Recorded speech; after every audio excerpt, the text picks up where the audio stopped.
दिल्ली में पिछले कई घंटों से लगातार हो रही बारिश की वजह से शहर के हालात पूरी तरह बिगड़ गए। ज्यादातर सड़कों पर बारिश का पानी भर गया, कुछ सड़कों पर घुटनों तक पानी भर गया, जगह जगह जाम लग गया, गाड़ियों की लंबी लंबी कतारें लग गईं, बड़ी संख्या में लोग जाम में फंस गए।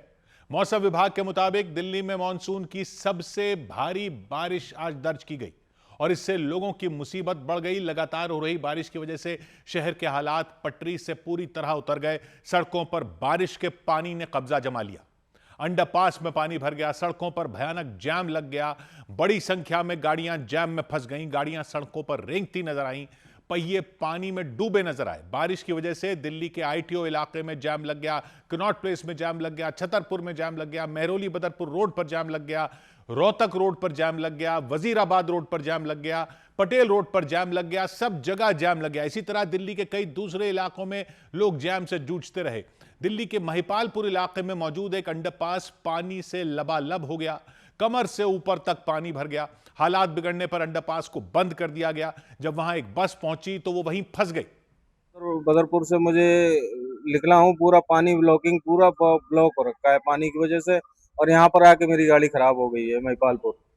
लगातार हो रही बारिश की वजह से सबसे ज्यादा परेशानी उन लोगों को हुई जो काम के सिलसिले में घरों से बाहर निकले थे।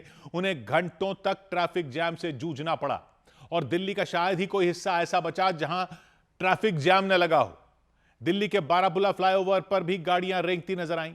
इस रास्ते का जबकि इस्तेमाल लोग ट्रैफिक सिग्नलों से बचने के लिए, समय बचाने के लिए करते हैं, लेकिन बारापुला फ्लाईओवर जो कई किलोमीटर का एक एलिवेटेड रोड है, वहां पर भी गाड़ियां घंटों तक फंसी रही। मतलब जिस रास्ते को आमतौर पर दिल्ली के लोग कुछ मिनटों में तय करते हैं, वहां कई घंटों तक वो फंसे रहे। पता ही नहीं चल पाया कि इस जैम से आखिर कब निकल पाएंगे। बारापुला फ्लाईओवर दिल्ली के एम्स के सामने से शुरू होता है, जो दिल्ली के सराय काले खां को जोड़ता है, नोएडा पहुंचने वाले डीएनडी फ्लाईओवर से जुड़ता है, यमुना पार के दिल्ली के दूसरे इलाकों से जोड़ता है। लेकिन यहां जहां ये फ्लाईओवर उतरता है वहां इतना पानी भर गया कि आधी रोड पर गाड़ियां चलनी ही बंद हो गई। जिस रास्ते पर गाड़ियां हवा से बातें करती है वहां गाड़ियां रेंग भी नहीं पाई। पूरी दिल्ली पर एक तरह से ब्रेक लग गया। गाड़ियों में बैठे लोग क्लच और ब्रेक से पैर हटा ही नहीं पाए। जहां तक नजर गई वहां तक गाड़ियां ही गाड़ियां दिखाई दी। दिल्ली के नजफगढ़ इलाके में भी पानी भर जाने से ट्रैफिक पर ब्रेक लग गया। चारों तरफ इतना पानी भर गया कि गाड़ियों का आना जाना लगभग ठप हो गया। रफ्तार उनकी बहुत कम हो गई। कुछ दूर जाने में भी घंटों का वक्त लग गया। दिन भर लोग इस समस्या से जूझते रहे, परेशान होते रहे, क्योंकि लगातार हो रही बारिश ने दिल्ली के नजफगढ़ इलाके को पूरी तरह डुबो दिया। सभी सड़कों पर कई फीट तक पानी भर गया, इतना कि गाड़ियों के पहिए डूब गए। बड़ी बड़ी गाड़ियां तो किसी तरह निकल गईं, लेकिन छोटी गाड़ियां बुरी तरह फंस गईं। एक इलाके में कुछ लोगों की मोटरसाइकिलें पानी में फंसकर बंद हो गईं। उन्हें फिर उतरना पड़ा, अपनी बाइकों को धक्का देना पड़ा। लोग इसी तरह अपनी गाड़ियों को धकेलते दिखे। बारिश के पानी ने सड़कों पर कब्जा कर लिया तो गाड़ियां बेहद धीमी रफ्तार में चलने को मजबूर हो गईं। कुछ जगहों पर सिर्फ एक लेन में ही गाड़ियां चलती दिखी। दिन में ही अंधेरा छा गया। लोगों को अपनी गाड़ियों की हेडलाइट जलानी पड़ी। गाड़ी चलाना बेहद मुश्किल हो गया। और दिल्ली में भारी बारिश के बीच उस वक्त अफरा तफरी मच गई जब एक नाले में 3 बच्चे गिर गए। उन्हें निकालने के लिए कुछ लोगों ने अपनी जान दांव पर लगा दी। बिना देर किए वो नाले में कूद गए, अपनी जान पर खेल गए। कड़ी मशक्कत की और उन बच्चों को सुरक्षित फिर बाहर निकाला। दिल्ली में जगतपुर नाम का इलाका है। रोंगटे खड़े कर देने वाली घटना वहीं हुई। एक रोज पहले वहां पर यह हुआ। वहां स्कूल से लौट रहे बच्चों का एक ग्रुप पानी से लबालब हो चुकी एक सड़क पर चलता दिखा। सड़क पर जाम लगा था, गाड़ियां खड़ी थीं, पानी इतना ज्यादा भर चुका था कि रास्ता ठीक से दिखाई तक नहीं दे रहा था। सड़क और नाले का फर्क मिट गया था। वो बच्चे संभल संभल कर चल रहे थे, तभी आगे वाली बच्ची अचानक खुले नाले में गिर गई। उसे बचाने के चक्कर में 2 और बच्चे गिर गए। ये सब इतनी तेजी से हुआ कि किसी को कुछ समझ ही नहीं आया। वो बच्चे पानी में छटपटाने लगे, हाथ पैर मारने लगे, जान बचाने की गुहार लगाने लगे। इतने में पास में ही खड़ी माल ढोने वाली एक गाड़ी के ड्राइवर ने उन्हें देख लिया। उन्होंने जरा भी देर नहीं लगाई और झट से पानी में कूद गए। सामने से भी एक व्यक्ति भागे भागे आए। वो भी बच्चों को पकड़ने की कोशिश में जुट गए, उन्हें निकालने की कोशिश में जुट गए ताकि वो पानी की धार में कहीं बह न जाए। थोड़ी ही देर में अफरा तफरी मच गई। आसपास जितने भी लोग थे वो दौड़ पड़े। सबने मदद के लिए हाथ बढ़ाया और 30 सेकंड के अंदर ही नाले में गिरे तीनों बच्चों को बाहर निकाल लिया।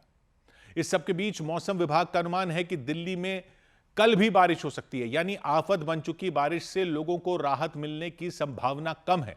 हालांकि मौसम विभाग का कहना है कि भारी बारिश अब नहीं होगी, आसमान से रुक रुक कर पानी बरसता रहेगा। दिल्ली में पिछले 2 दिन से मौसम खराब है, लगातार बारिश हो रही है, लोग परेशान हैं। मौसम विभाग के अनुमान ने उनकी परेशानी को और बढ़ा दी, क्योंकि आशंका जताई गई कि दिल्ली में बारिश का दौर अगले 2 दिन तक और जारी रह सकता है। हालांकि राहत की बात यह है कि भारी बारिश होने की संभावना कम है। कल से जो वर्षा गतिविधि है इसमें थोड़ी सी कमी देखी जाएगी और कल और परसों 2 दिन के लिए फिर light and fall activity expected है दिल्ली के ऊपर।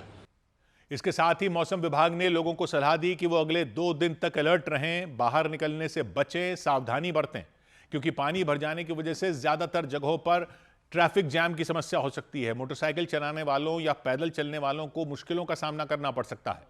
मौसम विभाग ने दिल्ली के लिए पहले ही भारी बारिश का अलर्ट जारी कर दिया था। अनुमान जताया था कि भारी बारिश लोगों की परेशानी बढ़ा सकती है, उन्हें मुश्किल में डाल सकती है, और हुआ बिल्कुल वैसा ही। आसमान से इतना पानी बरसा कि कई इलाकों में पानी पूरी तरह भर गया। दिल्ली के कई इलाकों में पानी भर जाने से हाहाकार मच गया। संगम विहार में हालात इतने ज्यादा खराब नजर आए, हर तरफ पानी ही पानी दिखाई दिया। गाड़ियों में पानी भर गया, घरों के अंदर पानी भर गया। सड़कों पर चलने वाले लोग बुरी तरह परेशान हो गए। सड़क पर कुछ घुटनों से ऊपर तक भरे पानी में चलते नजर आए। पानी से भरी सड़क में बाइकें बंद हो गईं, गाड़ियां बंद हो गईं। कुछ लोग एक गाड़ी को धक्का देकर पानी से बाहर निकालने की कोशिश करते रहे। इसी तरह कुछ लोग अपनी बाइक और स्कूटर को धक्का मारकर वहां से हटाने में जुटे रहे। बारिश की वजह से सड़क तालाब जैसी दिखाई दी, और बारिश के बाद दिल्ली के कुछ इलाकों में घुटनों से ऊपर तक पानी भर जाने से लोगों की परेशानियां बढ़ गईं। दिल्ली में लगातार हुई भारी बारिश ने लोगों की मुश्किलें बढ़ा दी। मुनीरका और देवली गांव समेत कई इलाकों में सड़कें पानी में डूब गईं। सड़कों पर घुटनों के ऊपर तक पानी भर गया और काफी परेशानियों का सामना करते हुए लोग अपनी गाड़ियां लेकर सड़क से गुजरते नजर आए। भारी बारिश के बाद दिल्ली के मॉडल टाउन इलाके में एक जर्जर इमारत गिर गई। उसके आसपास खड़ी कई गाड़ियां मलबे में दब गईं। हादसे में किसी के घायल होने की खबर नहीं आई। गंगा नदी में आए उफान के बाद उत्तराखंड के हरिद्वार में प्रशासन ने निचले इलाकों के लिए अलर्ट जारी कर दिया। प्रशासन के मुताबिक आने वाले दिनों में गंगा नदी का जलस्तर तेजी से बढ़ सकता है, जिससे कई इलाकों में बाढ़ जैसे हालात बन सकते हैं। खतरे को देखते हुए प्रशासन ने निगरानी के लिए वहां एक कंट्रोल रूम तैयार कर लिया। उधर भारी बारिश के बाद दिल्ली के पास यूपी के नोएडा और ग्रेटर नोएडा को जोड़ने वाले एक्सप्रेसवे पर भी लंबा जाम लग गया। वहां भी गाड़ियों की रफ्तार धीमी पड़ गई, क्योंकि सुबह से जो बारिश का सिलसिला शुरू हुआ उसने थमने का नाम ही नहीं लिया। सुबह से ही नोएडा और ग्रेटर नोएडा में जोरदार बारिश होती रही, बिना रुके जोरदार बारिश होती रही। उसकी वजह से एक्सप्रेसवे पर ट्रैफिक जैम हो गया। जिस एक्सप्रेसवे पर गाड़ियां फर्राटे से दौड़ती हैं, उस एक्सप्रेसवे पर गाड़ियां रुक रुक कर चलती दिखाई दी। कई किलोमीटर तक गाड़ियों की लाइन लग गई। गाड़ियां धीरे धीरे आगे बढ़ती दिखीं, जिसकी वजह से लोग परेशान हो गए। एक्सप्रेसवे को पार करने में लोगों को आमतौर पर कुछ मिनट लगते हैं। बारिश की वजह से उस एक्सप्रेसवे को पार करने में कई घंटे लग गए। घंटों तक लोग उसी एक्सप्रेसवे पर चलते रहे। और तो और कई रास्तों पर इतना पानी भर गया कि उन पर चलना मुश्किल हो गया। नोएडा में भारी बारिश के बाद एक एम्बुलेंस सड़क पर फंस गई। बारिश के कारण उस सड़क पर कई फीट पानी इकट्ठा हो गया था। आसपास के नाले बंद हो गए, सड़क पर गंदा पानी जमा हो गया। गाड़ियों का निकलना मुश्किल हो गया, मोटरसाइकिलों का निकलना मुश्किल हो गया, पैदल चलने वालों की भी हालत खराब हो गई। और बारिश के बीच एक एम्बुलेंस बीच सड़क पर फंस गई, लबालब पानी में अटक गई। उसके चारों तरफ पानी ही पानी आ गया। वो एम्बुलेंस नोएडा के महामाया फ्लाईओवर के नीचे से गुजर रही थी। कमर तक पानी भरा हुआ था। एम्बुलेंस उसके बीचों बीच फंस गई। तमाम कोशिशें की गई, लेकिन बावजूद इसके जो एम्बुलेंस है वो नहीं निकल पाई और अब पूरी तरीके से एम्बुलेंस बंद है। बताया जा रहा है इंजन में पानी पहुंच गया, जिसकी वजह से ये दिक्कतें आ रही हैं। एम्बुलेंस में डॉक्टर सवार थे, कर्मचारी सवार थे। गनीमत ये रही कि उसमें कोई मरीज नहीं था, नहीं तो उसकी जान पर बना सकती थी। कुछ देर बाद एम्बुलेंस के ड्राइवर गंदे पानी में उतर गए। उन्होंने एम्बुलेंस को धक्का दिया, उसे वहां से निकालने की कोशिश की। कि सरकार ये देख सकती है, मतलब इतना पानी है, अगर बाई चांस कोई भी यहाँ फंसता है आगे क्या होगा, उसका पेशेंट अगर होगा तो इसमें तो नहीं डेथ कर जाएगा, जा ही नहीं पाएगा। कोई हेल्प के लिए तो कोई आ नहीं रहा है यहाँ पर। काफी देर तक कोशिश करने के बाद भी एम्बुलेंस वहां से नहीं निकल पाई, हिली तक नहीं। उसका इंजन बंद हो गया। फिर कुछ लोग वहां खड़े होकर देखते रहे। उनकी हिम्मत ही नहीं हुई कि वो पानी में उतरें। एम्बुलेंस के पीछे खड़ी गाड़ियां भी रुक गईं और सड़क पर जाम लग गया। फंसने के डर से लोगों ने अपना रास्ता बदल लिया। और भारी बारिश के बाद उधर दिल्ली के पास हरियाणा के गुरुग्राम के तो कई इलाकों में एक बार फिर लंबा जाम लग गया। वहां तो हर बार लग जाता है। गाड़ियां घंटों तक एक ही जगह पर फंसी रही। लोग बुरी तरह परेशान हो गए। गुरुग्राम में पिछले 2 दिन से लगातार बारिश हो रही है। बारिश की वजह से कई इलाके डूब गए, कई सड़कें डूब गई, कई अंडरपास बंद हो गए। इसके बाद जगह जगह लंबा जाम लग गया। दिल्ली जयपुर रोड का तो बुरा हाल हो गया। गाड़ियों की लंबी लाइन लग गई। ऐसा ट्रैफिक जाम लगा कि गाड़ियां 2 कदम भी आगे नहीं बढ़ पाई। जहां थी वहीं की वहीं फंस गईं। काफी देर तक गाड़ियां एक ही जगह पर अटकी रहीं। इसके बाद जब थोड़ी बहुत राहत मिली तब भी गाड़ियों की रफ्तार नहीं बढ़ी।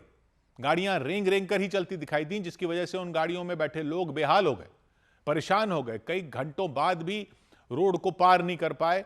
और ऐसा ही हाल गुरुग्राम के दूसरे हाईवे का भी नजर आया। वहां भी हर बार की तरह बारिश होते ही लंबा ट्रैफिक जाम लग गया। गाड़ियों की स्पीड पर ब्रेक ही लग गया। 2 दिन से जारी बारिश की वजह से गुरुग्राम पानी पानी हो गया। लोगों का सड़कों पर निकलना दूभर हो गया और जो लोग सड़कों पर निकले उनका अपने घरों तक पहुंचना मुश्किल हो गया। और गुरुग्राम के ही डीएलएफ फेज 2 इलाके में उस वक्त चीख पुकार मच गई जब वहां एक स्कूल की दीवार गिर गई और 2 लोगों की जान चली गई। उसमें वसंत वैली नाम का स्कूल है। उसकी पुरानी इमारत की मरम्मत का काम चल रहा था। इसी काम में कुछ मजदूर लगे हुए थे। बताया गया भारी बारिश के बीच वो एक दीवार के पास बैठकर आराम कर रहे थे, सुस्ता रहे थे। तभी वो दीवार भरभराकर मजदूरों के ऊपर ही गिर गई। 2 मजदूर उसके नीचे दब गए, दीवार के नीचे दब गए, मलबे के नीचे दब गए। उनकी वहीं जान चली गई। दिल दहला देने वाली इस घटना से पूरे इलाके में सनसनी मच गई। जानकारी मिली तो पुलिस पहुंची। उसने शवों को लिया और पोस्टमार्टम के लिए भेज दिया। जांच में पता चला वो दोनों मजदूर उत्तर प्रदेश के मेरठ के रहने वाले थे। उधर उत्तराखंड के रुद्रप्रयाग में भारी बारिश की वजह से अलकनंदा और मंदाकिनी नदियों का जलस्तर खतरे के निशान को पार कर गया। उत्तराखंड के रुद्रप्रयाग में भारी बारिश की वजह से अलकनंदा और मंदाकिनी नदी का पानी वार्निंग लेवल को पार कर गया। खतरे को देखते हुए प्रशासन ने अलर्ट जारी कर दिया और लोगों से नदियों के किनारे नहीं जाने की अपील की। उत्तर प्रदेश के वाराणसी में गंगा नदी का जलस्तर बढ़ने की वजह से कई घाट और घाट के किनारे बने मंदिर पानी में डूब गए। 80 घाट और दशाश्वमेध घाट पर गंगा आरती के लिए बनाई गई जगह तक पानी पहुंच गया। वहां गंगा नदी में आए उफान को देखते हुए लोगों ने घाटों से अपनी दुकानें तक हटा ली। और उत्तर प्रदेश के आगरा में बारिश के बाद अचानक एक सड़क धंस गई। उसमें 10 फीट गहरा गड्ढा हो गया। लोगों की जान आफत में पड़ गई। लोगों ने बताया सड़क महज 3 महीने पहले ही बनी थी और 3 महीने में ही इसका इतना बुरा हाल हो गया। जगह जगह गड्ढे हो गए, बड़े बड़े गड्ढे हो गए। 10 से 20 फीट गहरे गड्ढे हो गए। आगरा के कमला नगर में बारिश होते ही सड़क के बीचों बीच गड्ढा हो गया। छोटा मोटा गड्ढा नहीं, इतना चौड़ा गड्ढा कि पूरी पूरी गाड़ी उसमें समा जाए। इतना गहरा कि 10 फीट से भी लंबी सीढ़ी उस गड्ढे में सीधी खड़ी हो गई। और खतरनाक इतना कि आसपास के घरों में रहने वाले लोग डर गए। बताया जा रहा है कि ये रोड महज 3 महीने पहले ही बना था और 3 महीने बाद ही इस बारिश को ये सड़क नहीं झेल पाई और सड़क के बीचों बीच एक गड्ढा देखने को मिला। समाजवादी पार्टी के नेता नितिन कोहली वहां पहुंच गए। उन्होंने उस गड्ढे में सीढ़ी लगाई, उसके सहारे गड्ढे के अंदर उतर गए। गड्ढे की गहराई दिखाने की कोशिश की उन्होंने और गड्ढे के अंदर खड़े होकर सरकार पर तंज कसा, नगर निगम पर तंज कसा। स्मार्ट सिटी कहने की बजाय जहां नीचे 50 लोग नई स्मार्ट सिटी बनती जा रही है, खजाना मिलेगा। पूरे स्मार्ट सिटी का खजाना यही है। लोगों के भारी विरोध के बाद उस गड्ढे को भरने का काम शुरू किया गया। गड्ढे को भरने के लिए मलबा लाया गया। लोगों ने आरोप लगाया गड्ढे को भरने में लापरवाही की गई। गड्ढे को कूड़े कचरे से भर दिया गया। लापरवाही का ये आलम है कि यहाँ पर इस गड्ढे को ऐसे मलबे से, नालियों की सिल्ट से और कूड़े से भरा जाता। तो उन्होंने आरोप लगाया कि पिछले 1 महीने में वो सड़क 3 बार धंस चुकी है, वो भी अलग अलग जगहों पर। बड़े बड़े गड्ढे हो गए उस सड़क पर, गाड़ियों के गिरने का खतरा बढ़ गया। लेकिन इसके बाद भी प्रशासन की तरफ से कोई ठोस कदम नहीं उठाए गए। लोगों ने मांग की इस पूरी सड़क की जांच करवाई जाए और इसे दोबारा बनवाया जाए। उधर पंजाब के लुधियाना में उस वक्त अफरा तफरी मच गई जब सड़क धंसने के बाद पास की एक इमारत पर खतरा मंडराने लगा। वो इमारत टूटने की कगार पर आ गई क्योंकि सड़क धंस गई। बारिश हुई, बारिश के बाद वहां सड़क अचानक धंस गई और कई फीट गहरा गड्ढा हो गया। लोगों का कहना है हादसे से कुछ देर पहले एक ट्रैक्टर ट्रॉली वहां से गुजर रही थी, उसका एक पहिया अचानक सड़क में धंस गया। ड्राइवर ने किसी तरह ट्रैक्टर ट्रॉली तो बाहर निकाल ली, उनकी जान तो बाल बाल बच गई, लेकिन इसके कुछ ही देर बाद वो सड़क धंस गई, बुरी तरह टूट गई और वहां करीब 20 फीट गहरा गड्ढा हो गया। गड्ढे की चौड़ाई भी करीब 30 फीट थी। सड़क का आधे से ज्यादा हिस्सा जैसे पाताल में ही समा गया। इतना गहरा और चौड़ा गड्ढा हो गया कि पूरी सड़क बंद करनी पड़ी। पास की एक इमारत पर खतरा मंडराने लग गया, उसके गिरने का खतरा बढ़ गया, यहां तक कि उसकी बाउंड्री वॉल के नीचे से मिट्टी खिसक गई। खतरे को देखते हुए प्रशासन ने इमारत वो खाली करवा दी। अधिकारियों ने आशंका जताई कि खुदाई के बाद सड़क बनाने में लापरवाही बरती गई, इसी वजह से यह हादसा हुआ। यहाँ पर कार्य जारी है, लेकिन कहीं ना कहीं निजी कंपनियों के ऊपर काफ़ी सारे सवाल खड़े कर रहे हैं और इसको लेकर उन्होंने कहा कि अभी आगे कोई भी अगर ऐसी केबल डाली जाएगी तो इसके लिए नगर निगम के इंजीनियर से वो बातचीत करें।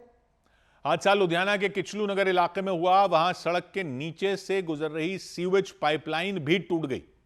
पानी का बहाव तेज हो गया, लोगों ने गड्ढा बढ़ने की आशंका जताई। हालांकि नगर निगम की टीम ने खुदाई करने वाली मशीन मंगवाई, क्रेन मंगवाई, उसकी टीम मरम्मत करने में जुटी रही। प्रशासन के अधिकारियों ने भी चेतावनी दी कि आरोपियों पर कड़ी कार्रवाई की जाएगी। हम पता चला रहे हैं, कोशिश करने के पता लगेगी ये किस कंपनी की है, फिर जिस कंपनी की है उस पर FIR भी की जाएगी, उसको जुर्माना भी लगाया जाएगा। सड़क धंसने के बाद लोगों ने प्रशासन के खिलाफ नाराजगी जताई। उनका कहना है बारिश के बीच लुधियाना में अलग अलग जगहों पर सड़क धंसने की घटनाएं हुई और पर उनकी परेशानी बढ़ गई है, जान पर बनाई और जल्द से जल्द सख्त कार्रवाई करने की उन्होंने अपील की। इधर झारखंड में विधानसभा भवन के बाहर बीजेपी ने परीक्षा में हुई गड़बड़ी के मुद्दे पर प्रदर्शन किया। झारखंड के रांची में विधानसभा के बाहर बीजेपी नेताओं ने JPSC और JSSC की परीक्षा में हुई धांधली के मुद्दे पर प्रदर्शन किया और CBI से जांच कराने की मांग की। बीजेपी ने छात्रों की मांगे नहीं माने जाने पर 10 अगस्त को विधानसभा का घेराव करने का ऐलान किया। झारखंड के रांची में जयपाल सिंह मुंडा स्टेडियम में भूख हड़ताल पर बैठे छात्र नेता राहुल क्रांतिक की तबीयत बिगड़ गई। वो कई दिन से भूख हड़ताल पर बैठे थे। तबीयत बिगड़ने के बाद उन्हें सदर अस्पताल ले जाया गया। सूत्रों ने बताया कि नीट पेपर लीक की साजिश कई महीने पहले ही रच ली गई थी। सूत्रों ने यह जानकारी कोर्ट में दाखिल CBI की चार्जशीट के हवाले से दी। चार्जशीट में CBI ने दावा किया कि पेपर तैयार करते वक्त NTA के एक्सपर्ट सवाल याद कर लेते थे और बाद में उन्हें कोचिंग संस्थानों को बता देते थे। उधर बिहार की राजधानी पटना में सड़क हादसे में एक युवक की मौत हुई तो बवाल हो गया। गुस्साई भीड़ ने कोहराम मचा दिया, कई गाड़ियों को आग के हवाले कर दिया। रोकने पर पुलिस वालों से भिड़ गई, पुलिस की गाड़ियों को फूंक दिया, पत्रकारों तक को पीट दिया। बवाल की वजह से पूरे इलाके में अफरा तफरी मच गई। घटना पटना के अगम कुआं इलाके में हुई। वहां सड़क पार करने के दौरान मनीष नाम के युवक को एक बस ने टक्कर मार दी। टक्कर से उनकी जान चली गई, मौत हो गई। युवक की मौत के बाद इलाके के लोग भड़क गए, आग बबूला हो गए, उनका गुस्सा फूट पड़ा। शव को उन्होंने हाईवे पर रखकर जैम लगा दिया। जिस बस ने युवक को टक्कर मारी थी उसमें आग लगा दी, उसे आग के हवाले कर दिया, बस को फूंक दिया, जला दिया बस को। थोड़ी देर में बस से आग की भयानक लपटें उठने लगी। आसपास रहने वाले लोग दहशत से भर गए, लेकिन लोगों का गुस्सा इतने पर ही शांत नहीं हुआ। गुस्साई भीड़ ने पुलिस की गाड़ियों में फिर आग लगा दी, कई बाइकों में आग लगा दी, कुछ कारों में भी आग लगा दी। यहाँ वैशाली कंपनी का बस है जिससे आम यात्री का चापा पड़ गया है। इसके एवरेज में गांव वाले गुस्से में आके सारे ये बस को जला दिया गया है। हाईवे पर बवाल हुआ तो वहां के हालात बिगड़ गए। तुरंत वहां 5 थानों की पुलिस बुलानी पड़ी। पुलिस के जवानों ने मोर्चा संभाला, सड़क पर हंगामा और बवाल कर रहे लोगों को समझाने की कोशिश की। जब वो नहीं माने तो पुलिस ने उन्हें खदेड़ना शुरू कर दिया। पुलिस के जवान आगजनी कर रहे लोगों को पकड़ने के लिए उनके पीछे दौड़ते नजर आए। रोड एक्सीडेंट हुआ था। रोड एक्सीडेंट के बाद मृतक का सबको रखकर रोड जाम किया गया था। उसी में कुछ हिंसा की गई है। हिंसक लोगों की पहचान की जा रही है। युवक की मौत की वजह से काफी देर तक हाईवे पर बवाल होता रहा। बाद में किसी तरह पुलिस ने हालात संभाले और जाम खुलवा दिया। तनाव को देखते हुए पूरे इलाके में भारी संख्या में फिर पुलिस के जवान तैनात कर दिए गए। उधर उत्तर प्रदेश के हाथरस में टिकट के पैसे मांगने पर हुए झगड़े को लेकर रोडवेज बस को रोकने वाले दरोगा पर एक्शन ले लिया गया। उन्हें सस्पेंड कर दिया गया, निलंबित कर दिया गया। दरोगा का नाम राजेश कुमार बताया गया। वो पुलिस कंट्रोल रूम में सब इंस्पेक्टर के पद पर तैनात थे। घटना 3 दिन पहले की बताई गई। दरोगा राजेश कुमार आगरा और हरिद्वार के बीच चलने वाली एक रोडवेज बस में सफर कर रहे थे। बस के कंडक्टर ने उनसे टिकट लेने के लिए कहा। कंडक्टर के मुताबिक दरोगा राजेश कुमार ने उन्हें कोई पास दिखाया। कंडक्टर ने दावा किया उनका पास रोडवेज बस में सफर करने के लिए मान्य नहीं था। इस पर कंडक्टर ने उनकी टिकट बना दी। एक एसआई साहब थे, उनका टिकट वो कोई पास दिखा रहे थे, चिट पास, वो मान्य नहीं था, तो हमने उनकी टिकट बना दी। कंडक्टर का कहना है जैसे ही उन्होंने टिकट बनाई, दरोगा आग बबूला हो गए और भड़क गए, नाराज हो गए।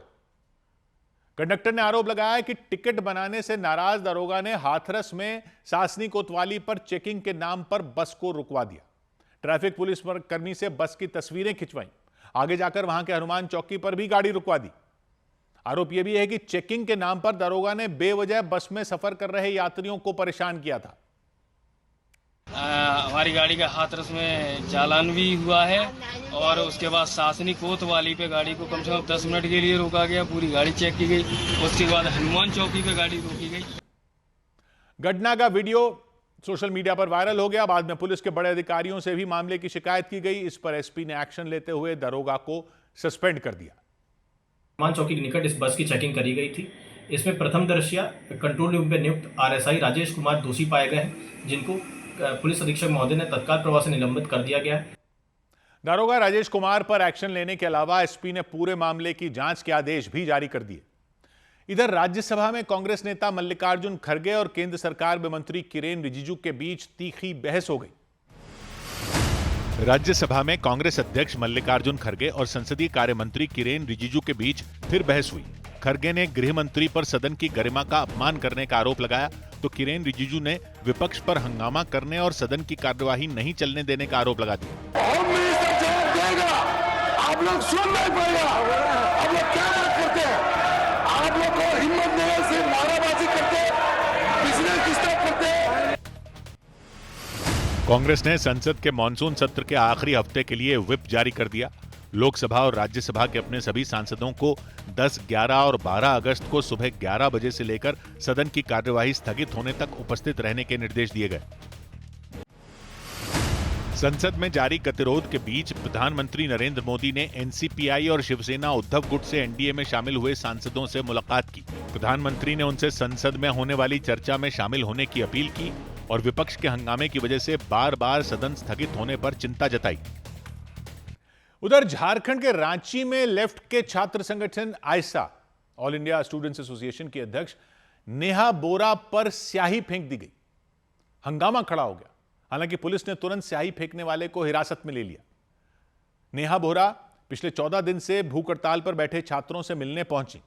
बाद में उनकी अगुवाई में आयसा के कार्यकर्ताओं ने विधानसभा तक मार्च निकाला। मार्च में नेहा बोरा अपने साथियों के साथ हाथों में बैनर लेकर सड़क पर आगे बढ़ती दिखी, नारे लगाती दिखी। उनके आगे आगे पुलिस के जवान चलते दिखाई दिए।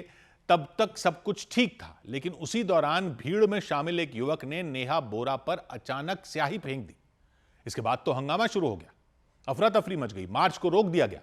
कुछ लोग नेहा बोरा के पास पानी की बोतल लेकर पहुंच गए।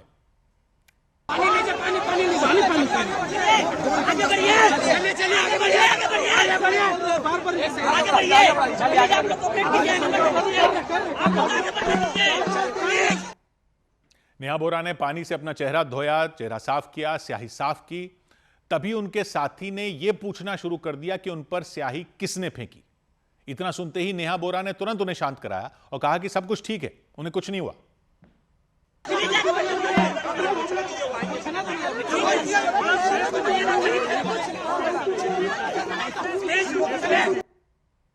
चेहरा साफ करने के बाद एक बार फिर नेहा अपने साथियों के साथ मार्च करते हुए विधानसभा की तरफ बढ़ गईं। दूसरी तरफ पुलिस ने स्याही फेंकने वाले को पकड़ लिया, उसे दबोच लिया। पुलिस के जवान तुरंत उसे वहां से थाने ले गए। अमरनाथ नाम है मेरा। पार्टी से जुड़ा अपना संगठन है त्रिनेत्रा। क्यों इन लोग घुसने नहीं देंगे झारखंड में। लोग झारखंड में घुसने नहीं देंगे। घटना के बाद नेहा बोरा ने आरोप लगाया कि छात्र आंदोलन को दबाने के लिए उन पर स्याही फेंकी गई, आंदोलन को भटकाने के लिए उन पर स्याही फेंकी गई। उन्होंने ऐलान किया कि इस तरह की हरकतों से छात्र डरेंगे नहीं बल्कि और मजबूत होंगे, उनका इरादा और मजबूत होगा, आंदोलन मजबूत होगा। 20 जुलाई को हमारे ऊपर टीयर गैस शेल फेंके गए थे, लाठियां फेंकी गई थी, पेलेट गन्स चलाए गए थे। अगर तब छात्र नहीं डरे तो आपकी ये मामूली सी स्याही से क्या डरेंगे? पुलिस ने स्याही फेंकने वाले को हिरासत में लेकर पूछताछ शुरू कर दी और पुलिस जानने में जुट गई कि आखिर किस वजह से उसने नेहा बोरा पर स्याही फेंकी। इधर पश्चिम बंगाल में मुख्यमंत्री शुवेंदु अधिकारी के पीए चंद्रनाथ रथ की हत्या के मामले में सीबीआई ने चार्जशीट दाखिल कर दी। पश्चिम बंगाल के मुख्यमंत्री शुवेंदु अधिकारी के करीबी रहे चंद्रनाथ रथ की हत्या के केस में सीबीआई ने चार्जशीट दायर कर दी। चार्जशीट में बीजेपी के 2 कार्यकर्ताओं समेत 11 लोगों के नाम शामिल हैं। सीबीआई के मुताबिक पिछले साल दिसंबर से हत्या की साजिश रची जा रही थी और उत्तर प्रदेश के 2 बदमाशों ने सुपारी पर उनकी हत्या की थी। लखनऊ के बख्शी का तालाब इलाके में एक कार में अचानक भीषण आग लग गई। हादसे में कार में बैठे एक व्यक्ति की जलकर मौत हो गई। हादसा तब हुआ जब वो कार लखनऊ से सीतापुर की तरफ जा रही थी। हालांकि हादसे की वजह का पता नहीं चल सका। मध्य प्रदेश के नर्मदापुरम में मूंग दाल खरीदी केंद्र बदलने से नाराज किसानों ने चक्का जाम कर दिया। बड़ी संख्या में किसान नर्मदापुरम से गुजरने वाले हाईवे पर धरने पर बैठ गए। धरने से हाईवे पर लंबा जाम लग गया। बाद में अधिकारियों ने समस्या का समाधान निकालने का भरोसा देकर किसानों का धरना खत्म करा दिया। उधर मलेशिया की राजधानी कुआलालंपुर से केरलम के कोच्चि आ रहे एक विमान में उस वक्त अफरा तफरी मच गई जब एक यात्री ने विमान का इमरजेंसी दरवाजा खोलने की कोशिश की। चालक दल के सदस्यों के मुताबिक वो जब ऐसा नहीं कर पाया तो उसने विंडो पैनल को तोड़ दिया। विमान मलेशिया की एयरलाइन कंपनी बाटिक एयर का था। उस वक्त हजारों फीट की ऊंचाई पर था। ये देखकर दूसरे यात्रियों की हालत खराब हो गई। हालांकि कुछ यात्रियों ने हिम्मत दिखाई। उन्होंने चालक दल के सदस्यों की मदद से आरोपी को पकड़ लिया और विमान के सुरक्षित उतरने तक उसे पकड़े रखा। फिर कोच्चि एयरपोर्ट पर जैसे ही विमान लैंड हुआ, यात्रियों ने उसे सीआईएसएफ के हवाले कर दिया। घटना के वक्त वो विमान करीब 30,000 फीट की ऊंचाई पर था। तभी जमशीर नाम के यात्री पर आरोप लगा कि उन्होंने इमरजेंसी दरवाजा खोलने की कोशिश की।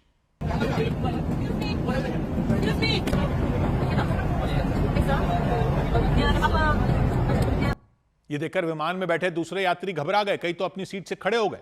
डर का माहौल बन गया, खौफ का माहौल बन गया, चीख पुकार का माहौल बन गया। इस बीच चालक दल के सदस्य तुरंत वहां पहुंच गए। उन्होंने हालात को संभालने की कोशिश की। उनकी मदद से दूसरे कुछ यात्रियों ने आरोपी को फिर पकड़ लिया। आरोप लगा जमशीर जब इमरजेंसी दरवाजा नहीं खोल पाए तो उन्होंने विंडो पैनल को तोड़ दिया। इसके बाद तो यात्री और घबरा गए क्योंकि विमान आसमान में था। उसकी लैंडिंग कुछ ही देर में होने वाली थी। लोगों ने आरोपी को कसकर पकड़े रखा ताकि वो फिर कोई हरकत ना करे। विमान जब कोच्चि एयरपोर्ट पर सुरक्षित उतर गया तब जाकर यात्रियों की जान में जान आई। एयरपोर्ट पर सीआईएसएफ ने उसे पकड़कर पुलिस को सौंप दिया। आरोपी केरलम के पालक्काड का रहने वाला बताया गया। पुलिस ने उससे पूछताछ करनी शुरू कर दी कि उसने ऐसा क्यों किया, उसकी मंशा क्या थी। इधर केरलम के त्रिशूर में एक तेज रफ्तार बस ने कई गाड़ियों को टक्कर मार दी और ऐसी दिल दहला देने वाली घटना हुई कि एक महिला की मौत हो गई। कई लोग घायल हो गए। कई गाड़ियों को बस ने रौंद दिया। उन्हें रौंदने के बाद वो जाकर एक घर की बाउंड्री वॉल से टकरा गई। उसे भी तोड़ दिया। तब जाकर वो रुकी। लेकिन तब तक वहां चीख पुकार मच चुकी थी क्योंकि बस एक के बाद एक कई गाड़ियों को टक्कर मारती हुई चली गई। उसके ड्राइवर समय रहते ब्रेक ही नहीं लगा पाया, बस को रोक ही नहीं पाया। वो सीधा जाकर बाउंड्री वॉल से भिड़ गई। इतनी भयंकर टक्कर थी कि बस का अगला हिस्सा पूरी तरह टूट गया, तहस नहस हो गया, बर्बाद हो गया।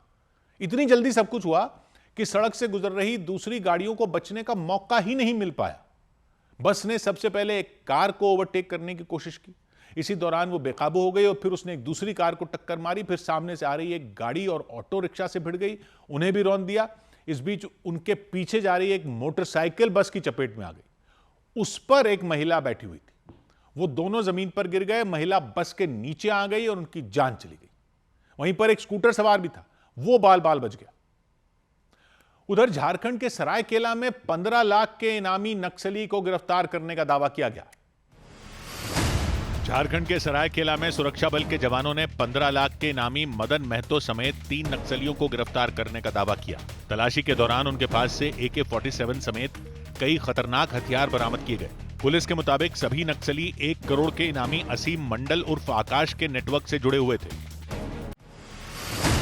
हरियाणा के करनाल में हत्या के 2 आरोपियों को पुलिस ने मुठभेड़ के दौरान मार गिराने का दावा किया। पुलिस के मुताबिक 2 दिन पहले दोनों आरोपियों ने मिलकर बीरू वाल्मीकि नाम के एक व्यक्ति की गोली मारकर हत्या कर दी थी और फरार हो गए थे। बीरू वाल्मीकि जो हत्याकांड हुआ था कल, उसके हर्ष और बिरबल 2 हैं। एक कैथल का रहने वाला है और एक बुटाना करनाल जिले का रहने वाला है। महाराष्ट्र के मुंबई पुणे एक्सप्रेसवे पर एक तेज रफ्तार कार ने सामान ले जा रही दूसरी गाड़ी को टक्कर मार दी। टक्कर लगते ही दोनों गाड़ियां पलट गई। हादसे में कार में बैठे एक व्यक्ति की मौत हो गई जबकि एक व्यक्ति गंभीर रूप से घायल हो गए।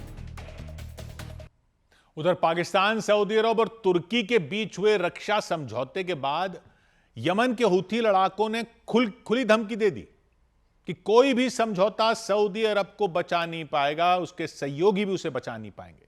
सऊदी अरब और पाकिस्तान के बीच करीब 1 साल पहले एक समझौता हुआ था, ऐसा रक्षा समझौता जिस पर पाकिस्तान ने खूब ढिंडोरा पीटा था कि वो इस्लामी नेटो बन रहा है, यानी एक देश पर हमला होगा तो दूसरा अपनी सेना लेकर आ जाएगा, उसके लिए लड़ेगा, जैसा सैन्य संगठन नेटो में होता है।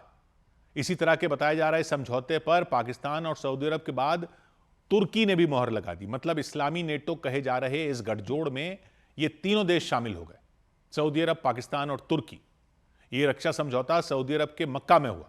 इस पर तुर्की के राष्ट्रपति रजिब तैयब एर्दोआन ने साइन किया, पाकिस्तान के प्रधानमंत्री शहबाज शरीफ ने साइन किए, सऊदी अरब के क्राउन प्रिंस मोहम्मद बिन सलमान ने साइन किए। हालांकि तुर्की पहले ही अमेरिका के नेतृत्व वाले नेटो का सदस्य है। इस सैन्य संगठन में अटलांटिक महासागर इलाके के 32 देश शामिल हैं, लेकिन उनमें तुर्की भी है। और नेटो का मकसद है साझा सुरक्षा पर काम करना। किसी भी नेटो सदस्य पर हमले का मतलब उसके बाकी सदस्यों पर भी हमला माना जाता है। ऐसे में दुश्मन का मुकाबला करने के लिए नेटो के सभी सदस्य एकजुट हो जाते हैं, मिलकर हमले करते हैं। पाकिस्तान ने भी इसी तरह का एक संगठन बनाने की कोशिश तेज कर दी, लेकिन खास बात यह कि इसमें सिर्फ इस्लामी देश शामिल होंगे, इसलिए इसे इस्लामी नेटो कहा जाने लगा। पाकिस्तान और सऊदी अरब ने पिछले साल सितंबर में ही इसके लिए समझौता कर लिया था। करीब 1 साल बाद तुर्की भी इसके लिए तैयार हो गया, लेकिन इस समझौते के ऐलान के कुछ देर बाद ही यमन के हूथी लड़ाकों ने सऊदी अरब को धमका दिया, चेतावनी दे दी कि कोई भी समझौता उसकी रक्षा नहीं कर पाएगा, हूथी लड़ाकों के हमले से उसे नहीं बचा पाएगा। करीब 2 हफ्ते पहले यमन में सना एयरपोर्ट पर मिसाइल अटैक हुआ था। हूथी लड़ाकों ने इस हमले के लिए सऊदी अरब को जिम्मेदार माना था।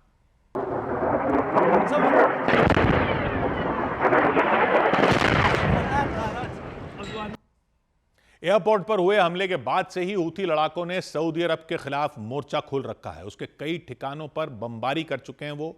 उन्होंने साफ किया कि सऊदी अरब ने भले ही पाकिस्तान और तुर्की के साथ डील कर ली हो, लेकिन जब वो हमला करेगा तो सऊदी अरब की हिफाजत कोई भी नहीं कर पाएगा। उधर 15 अगस्त से पहले जम्मू कश्मीर के डोडा में कई जगहों पर कुछ संदिग्ध आतंकियों के पोस्टर लगा दिए गए। जम्मू कश्मीर के डोडा में पुलिस और सुरक्षा बल के जवानों ने जगह जगह कुछ संदिग्ध आतंकियों के पोस्टर लगा दिए। सुरक्षा बल ने उन पोस्टरों के जरिए लोगों से यह अपील की कि वो संदिग्ध आतंकियों के बारे में कोई भी जानकारी मिले तो पुलिस को तुरंत सूचना दें। जम्मू कश्मीर के रामबन में एक गाड़ी के चेकपोस्ट तोड़कर आगे निकलने की वजह से हड़कंप मच गया। पुलिस के मुताबिक गाड़ी को रोकने के लिए पुलिस कर्मियों ने फायरिंग की, लेकिन वो गाड़ी रुकी ही नहीं। हालांकि कुछ देर बाद सीआरपीएफ के जवानों ने तलाशी अभियान चलाया और गाड़ी को अपने कब्जे में ले लिया। पाकिस्तान के खैबर पख्तूनख्वा में अचानक आई बाढ़ में एक पुल टूटकर बह गया। वहां सैलाब के साथ बड़े बड़े पत्थर ऊंचाई से बहकर नीचे आ गए। पानी की तेज धार के साथ भारी भरकम पत्थरों ने पुल की नींव को कमजोर कर दिया। कुछ ही देर में वो पुल खौफनाक लहरों के साथ बह गया। उधर थाईलैंड की राजधानी बैंकॉक के पास एक स्कूल में फायरिंग होने से दहशत मच गई। स्कूल के टीचर और बच्चों समेत 6 लोगों की मौत हो गई, 30 से ज्यादा लोग घायल हो गए। ये घटना दिन के वक्त हुई जब उस स्कूल में कई बच्चे मौजूद थे, कई टीचर मौजूद थे, स्टाफ मौजूद था। स्कूल में पढ़ने वाले छात्रों के मुताबिक क्लासरूम में पढ़ते वक्त अचानक उन्हें गोलियों की तेज आवाज सुनाई दी। पहले उन्हें लगा पटाखे चल रहे हैं। बाद में जब गोलियों की आवाज तेज होती गई तो वो बुरी तरह डर गए और क्लासरूम के एक कोने में जाकर छिप गए। वहां कई बच्चे एक साथ बैठे नजर आए। उनमें कुछ बच्चे बेंच के नीचे छुप गए। उन्होंने रोना शुरू कर दिया।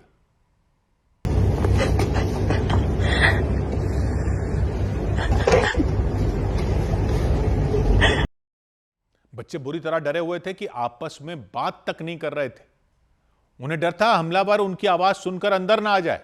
वो काफी देर तक क्लासरूम के अंदर ही छिपे रहे। इसके बाद पुलिस ने वहां पहुंचकर उन बच्चों को बाहर निकाला। वो दौड़ते हुए स्कूल से बाहर जाते दिखाई दिए। बच्चों के लिए स्कूल के बाहर पहले से ही बस और एम्बुलेंस तैनात थी।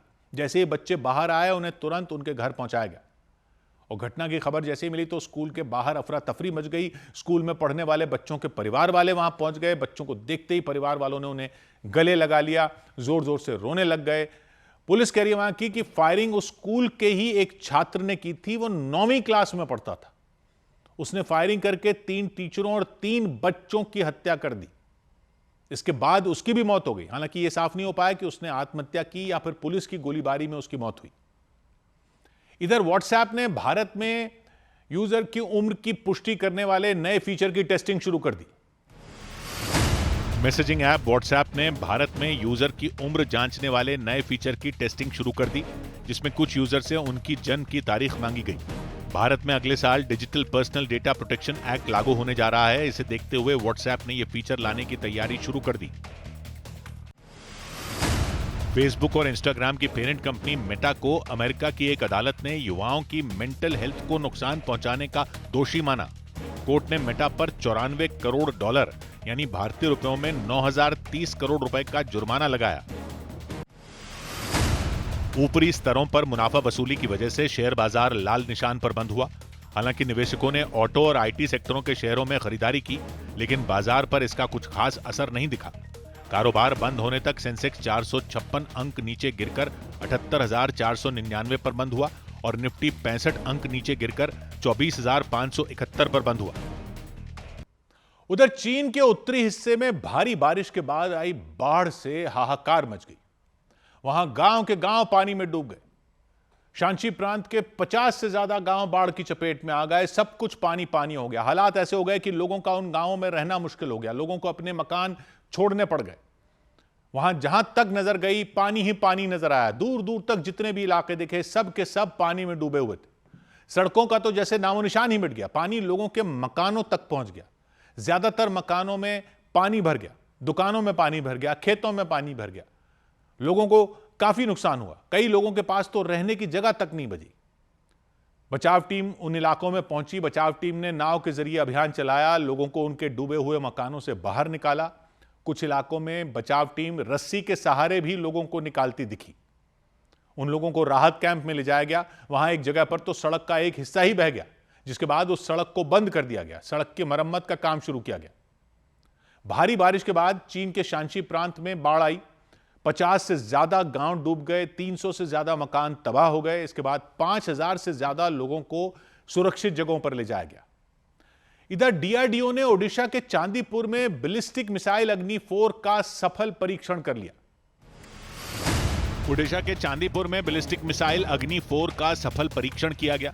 सेना के लिए हथियार बनाने वाले संगठन डीआरडीओ के मुताबिक इस मिसाइल में स्वदेशी टेक्नोलॉजी का इस्तेमाल किया गया। अग्नि 4 मिसाइल 4,000 किलोमीटर तक दुश्मन के ठिकाने को तबाह कर सकती है। एशियाई क्रिकेट काउंसिल ने महिला एशिया कप का शेड्यूल जारी कर दिया। टूर्नामेंट की शुरुआत 28 अगस्त से होगी और 13 सितंबर को फाइनल मैच खेला जाएगा। सीरीज में भारत और पाकिस्तान के बीच 5 सितंबर को मुकाबला होगा। सभी मैच यूएई के दुबई इंटरनेशनल क्रिकेट स्टेडियम में खेले जाएंगे।